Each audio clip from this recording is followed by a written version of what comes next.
Lumière. Lumière. Lumière. Lumière. Lumière. Lumière. Lumière. Lumière sur la borréliose et les tiques. Après le confinement, place au déconfinement et nos envies de grand air et de balade dans la nature. Si nos sentiers de randonnée sont pour la plupart bien balisés, il est un domaine de la recherche scientifique où le chemin n'est pas encore parfaitement répertorié. À quelques mètres des pistes de promenade, dans les herbes hautes, nous attendent des acariens d'un mauvais genre, ce sont les tiques. À notre passage, elles s'accrochent à nos vêtements, parcourent notre peau pour trouver une zone tendre avant de nous y mordre. C'est à ce moment-là qu'elles peuvent nous transmettre une bactérie particulière, la Borrelia burgdorferi, et c'est celle-ci qui peut déclencher la fameuse borréliose de Lyme.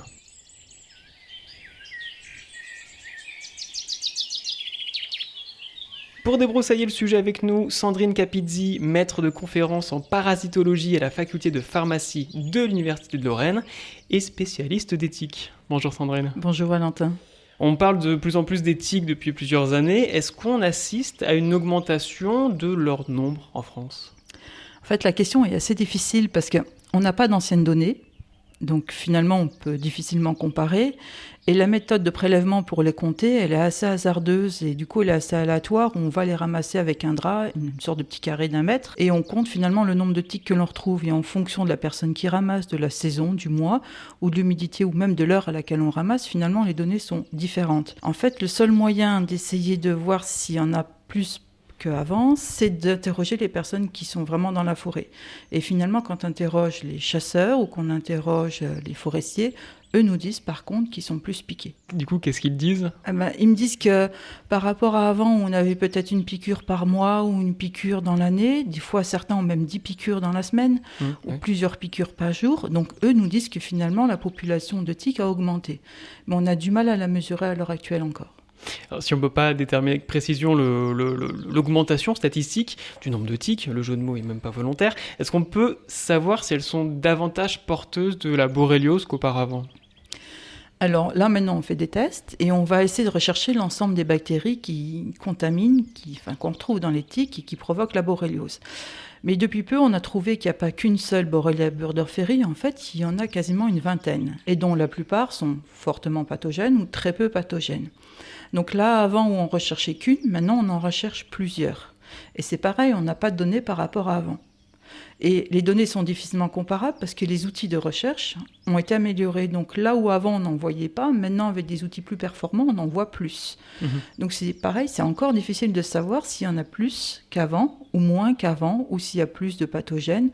Du coup, on voit bien qu'il y a une augmentation, qu'il y a une évolution en fonction des régions, ou en fonction de certaines zones ou certains climats, mais difficile de savoir s'il y en a plus que dans le passé. Ça donne l'impression que c'est un peu un terrain nouveau où on défriche. C'est pas encore tout à fait clair et précis vis-à-vis de la population de Borrelia dans les tiques.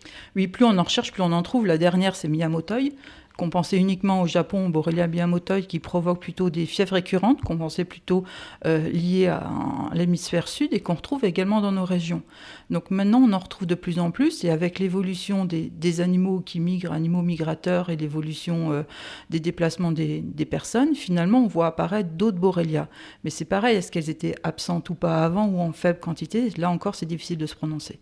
Ça veut dire qu'on pourrait supposer qu'éventuellement le changement climatique pourrait être une des causes de la présence de Borrelia dans des tiques en France qui, peut-être auparavant, n'étaient pas présentes dans nos tiques françaises, nos tiques tricolores. Il y a cette évolution liée au climat, et puis il y a l'évolution aussi indirectement celle du climat, c'est-à-dire plus le climat est favorable, plus j'aurai de rongeurs, ou plus j'aurai d'oiseaux migrateurs, ou plus les personnes vont à l'extérieur.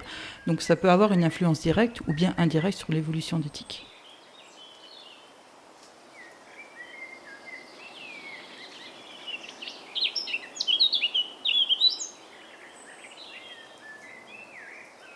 Donc la tique, elle est vectrice de la Borrelia, de la borréliose, mais elle véhicule également d'autres pathogènes. Il n'y a pas uniquement cette bactérie, il n'y a pas non plus que des bactéries dans les tiques. Non, en fait, c'est une flore à elle-même. Il y a énormément de choses à l'intérieur. Il y a des virus, comme l'encéphalite attique, qu'on connaît, qui a fait des dégâts dans l'Ain il y a quelques mois. Il y a également des bactéries, dont la Borrelia, mais plein d'autres, et également des parasites. Borrelia, effectivement, c'est un gros sujet parce qu'elle contamine l'homme, mais il y a plein d'autres bactéries qui sont, pareil, plus ou moins pathogènes. Et quand on est fragile ou qu'on a déjà une borréliose, ces bactéries vont devenir encore plus pathogènes.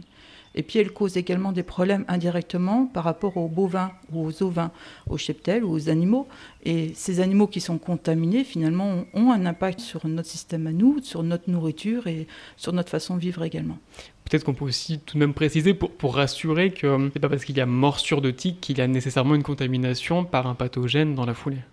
Non, parce que quand on mesure un agent pathogène, on mesure son ADN. Donc on ne sait même pas s'il est vivant ou pas, s'il est capable d'infecter. Ensuite, quand en 15% des tiques, on va détecter une borrelia, c'est pas pour ça qu'elle est assez virulente pour pouvoir se multiplier. Et toutes les piqûres ne vont pas être infestantes, surtout si on enlève la tique en cours du repas ou au départ du repas. Et même si on la laisse jusqu'à la fin, toute tique infectée ne va pas contaminer forcément l'homme. Après, à savoir si la borrélie n'est pas passée, ou bien si elle est passée, que c'est notre système immunitaire qui l'a arrêtée au point d'impact, ça c'est difficile à savoir. Mais tout ce qu'on sait, c'est qu'environ sur une tique contaminée, le risque est d'environ 10% de contamination. Il n'est pas systématique. Peu importe le pathogène. Non, c'est pas pareil. Ça, c'est uniquement sur Borrelie. Sur les autres pathogènes, comme ils sont souvent moins fréquents et qu'on n'a pas les moyens de les détecter, pour l'instant chez l'être humain, on a très peu de recherches. Par exemple, il y a une bactérie qui s'appelle Bartonella ou Anaplasma qui circule dans les tiques et qu'on sait qui est transmise à l'homme et également aux ovins et aux bovins. Mais du coup, on ne peut pas savoir le taux de contamination parce qu'on ne la recherche pas à l'heure actuelle, parce qu'on n'a pas les moyens suffisants d'aller la rechercher chez l'humain. Donc c'est trop difficile de savoir quand vous faites piquer par une tique, quel agent pathogène va être transmis. Et c'est aléatoire, c'est variable d'une personne à l'autre en fonction de son système immunitaire également. La tique, elle vit essentiellement dans les bois, les forêts, les bosquets, les jardins. C'est des lieux où il n'y a pas que l'homme qui vit, il y a également des animaux sauvages.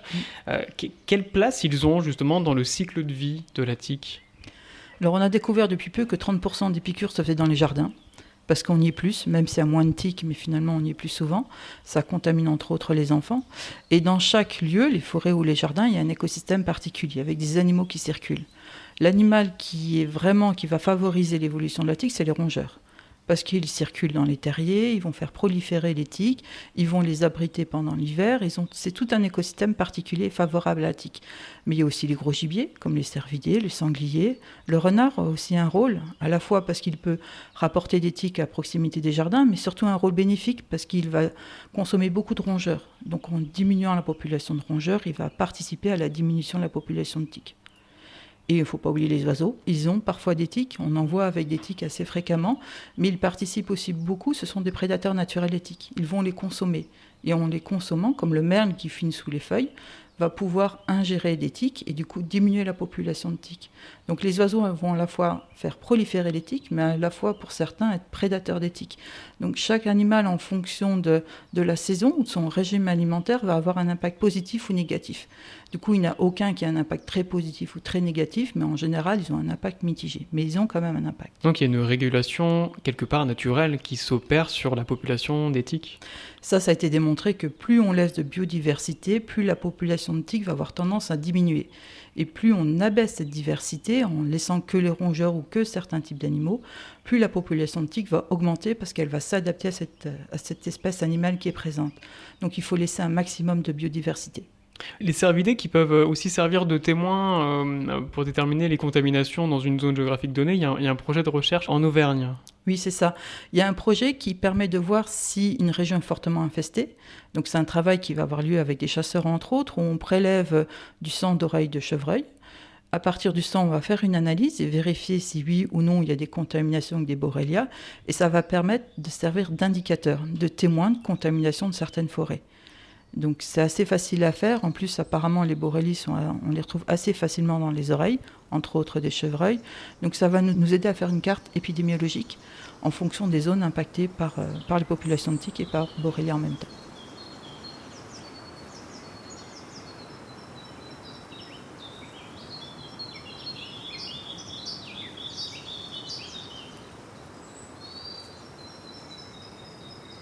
Si on compte faire une randonnée dans la nature, dans la forêt, quels sont les bons gestes pour se prémunir d'une morsure de tique ? Alors, pour éviter les tiques, il faut déjà marcher au centre du chemin. C'est-à-dire il faut éviter les contacts avec les herbes, parce qu'elles montent en haut du brin d'herbe pour pouvoir agripper la personne. Donc elles ne sautent pas. Il faut vraiment qu'on touche le brin d'herbe. Et du coup, elle tombe de son brin d'herbe. Elle tombe ou elle s'accroche comme avec des petits velcro, en fait. Elle va s'accrocher au moment où on passe, elle s'accroche sur nos vêtements. Si, quand elles sont jeunes, elles vont aller plutôt sur des brins d'herbe qui sont bas. Plus elles sont vieilles et plus elles veulent aller vers du gros gibier, plus elles vont monter sur des brins d'herbe qui sont hauts, ou voir des petits arbustes. Donc quand on parcourt le bois bordure de chemin, on va plutôt tomber sur des nymphes qui contaminent l'homme. C'est principalement elles qui transmettent les pathologies, parce qu'elles sont plus petites et puis parce qu'elles sont plus nombreuses. Donc en termes de prévention, il faut marcher au milieu du chemin, puis il faut se couvrir. Donc le mieux, c'est les chaussettes qui sont mises sur le pantalon, parce que la tique, comme ça, quand elle va s'agripper aux chaussures ou aux chaussettes, elle va rester à la surface. Et elle va essayer forcément de passer sous les vêtements, mais si on lui bloque le passage, on a le temps de l'enlever ou elle a le temps de renoncer.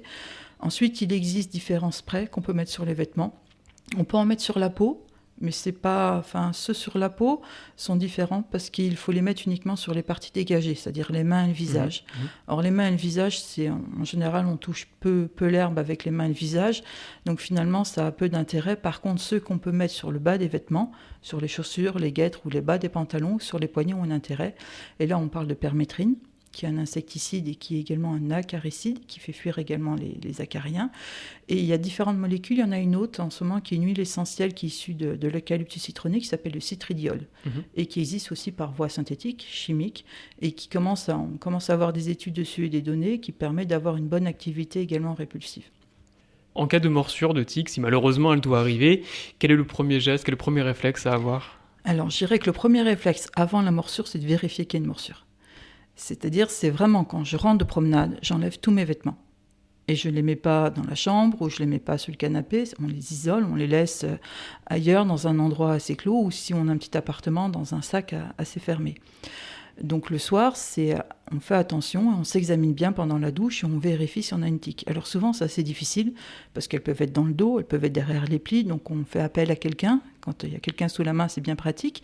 Et on peut regarder ainsi un peu partout. Et ne pas oublier, chez les enfants, on les a souvent au niveau du cuir chevelu, derrière les oreilles.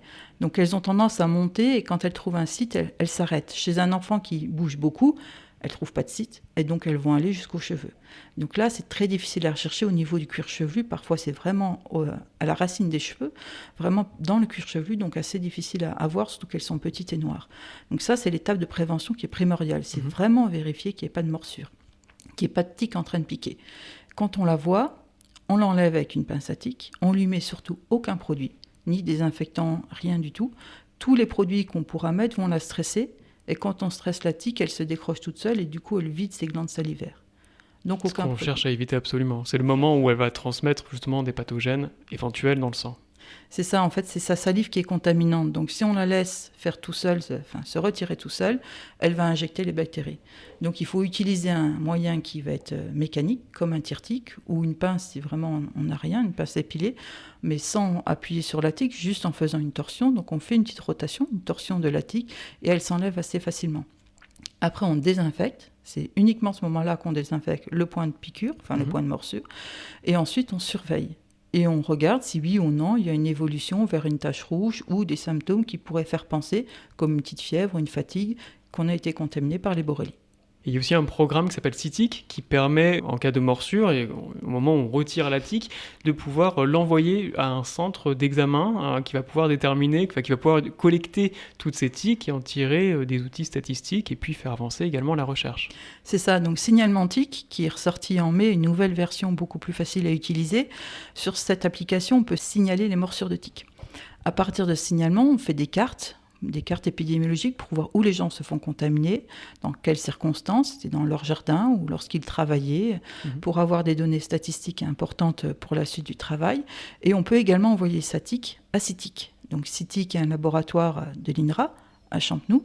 Ils collectent les tiques, donc ils en ont analysé environ 1500. Sur les 1500 analysés partout en France, on retrouve à peu près 15% de tiques contaminées avec Borrelia.